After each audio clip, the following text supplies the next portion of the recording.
কমিটির সভাপতির দায়িত্ব পালন করবেন স্বরাষ্ট্র মন্ত্রণালয়ের সিনিয়র সচিব।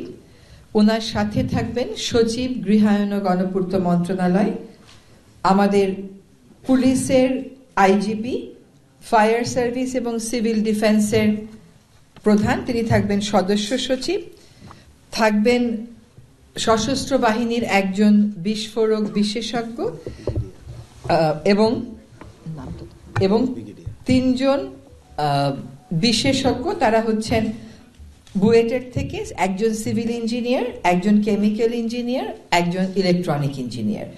ওনাদের নাম হচ্ছে ডক্টর তানভীর মঞ্জুর, ডক্টর ইয়াসির আরাফাত, এবং পরের জন্য নামও দেখা যাচ্ছে ইয়াসির আরাফাত। এই কয়জনের সমন্বয়ে যে কমিটিটা গঠিত হয়েছে, সেই কমিটিটা এই বিস্ফোরণের কারণ, উৎস এগুলো খুঁজে বের করে আগামী 3 দিনের মধ্যে একটি প্রাথমিক রিপোর্ট আমাদেরকে দেবেন। এই যে দুঃখিত, এই যে অগ্নিকাণ্ডের ঘটনা ঘটেছে, যে অগ্নিকাণ্ডের বিষয়ে তদন্ত করে আমাদেরকে বলবেন উৎস কি, কারণ কি, এটা তারা আমাদেরকে 3 দিনের মধ্যে জানাবেন। না, এইরকম তো আসলে সরকার ধারণা করতে পারে না।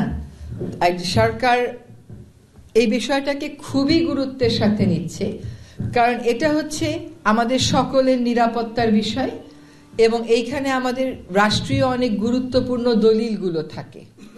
ফলে এই বিষয়টাকে সরকার খুবই গুরুত্বের সাথে নিয়েছে, যার জন্য আমরা 3 দিনের মধ্যে প্রাথমিক রিপোর্ট দিতে স্বরাষ্ট্র সচিবের নেতৃত্বে উচ্চ পর্যায়ের কমিটিটা করেছি।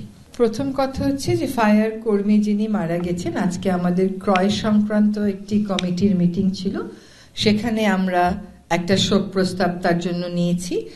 আর আগুনটা আরো আগে নিভানো যেত কিনা, আগুন নিভাতে বিলম্ব হয়েছে কিনা, এইগুলো কমিটির রিপোর্ট না আসা পর্যন্ত আমরা উত্তর দিতে পারবো না।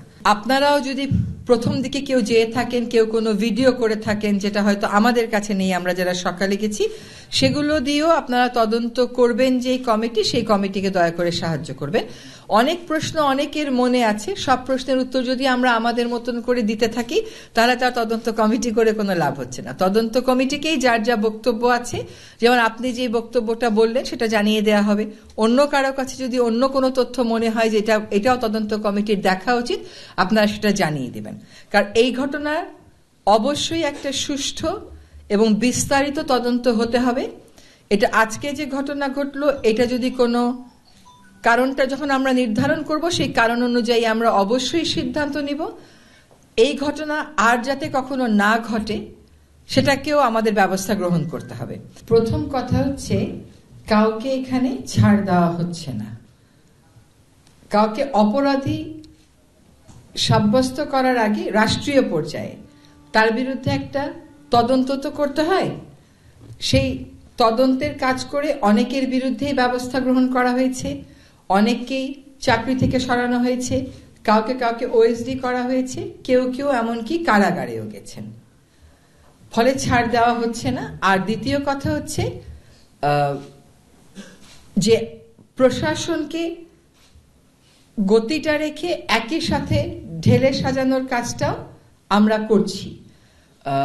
এটা এমন না যে কোনো একজন দাগী আসামি আছেন যার বিরুদ্ধে অনেক অভিযোগ আমাদের কাছে এসছে, কিন্তু আমরা কোনো তদন্ত প্রক্রিয়া শুরু করিনি।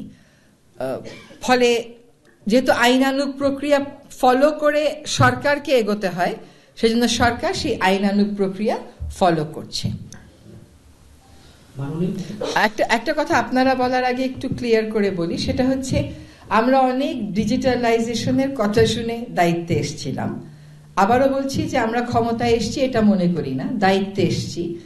তো আজকে এই আগুনের ঘটনার পরে আমরা দেখলাম যে আসলে যে ডিজিটাল বাংলাদেশ, ডিজিটালাইজেশন, এইগুলোর খুব সফল কিন্তু খুব সুফল কিন্তু আমরা কোনো মন্ত্রণালয়ই পাচ্ছি না। নামকাওয়াস্তে একজন কর্মকর্তা, নামকাওয়াস্তে একটু প্রযুক্তি, কিন্তু ডিজিটালাইজেশন বলতে যেটা বুঝায় সেটার কিন্তু কোনো সুফল এই অগ্নিকাণ্ডের ঘটনার পরে আমরা আসলে পাচ্ছি না। মাননীয় উপদেষ্টা, আমি মেহরাব সুমন, এশিয়ান টেলিভিশন। জি, আমার প্রশ্ন হচ্ছে যে বাংলাদেশ সচিবালয় খুব গুরুত্বপূর্ণ একটা জায়গা, তা সেখানে কি পর্যাপ্ত কোনো ব্যবস্থা ছিল না যে হঠাৎ করে আপনার গভীর রাতে অগ্নিকাণ্ডটি ঘটলো?